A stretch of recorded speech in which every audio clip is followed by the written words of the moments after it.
হয়ে গেছে সন্ধেবেলা, আর সন্ধ্যের সান্ধ্যকালীন টিফিন ভেজিটেবল চপ, স্যালাড।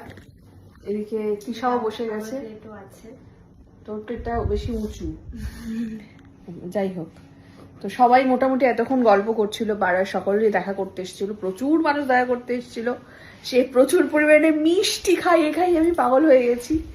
কিন্তু ও মা আবার নিয়ে চলে এসেছে মুড়ি মাখা। ওতে কি আছে? চানাচুর না মুড়ি? চানাচুর, মুড়ি, পেঁয়াজ, ও জমে ক্ষীর একদম, মানে জমে হচ্ছে ভেজিটেবল চপ। তারপর খাওয়া শুরু করা যাক। দেখা যাক কেমন বানিয়েছে ভেজিটেবল চপটা।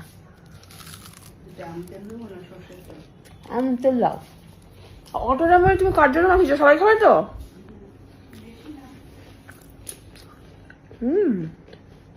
ভালো বানিয়েছেন। ভেজিটেবল চপ আর আমতেল, আর কি জানো কি দিয়ে?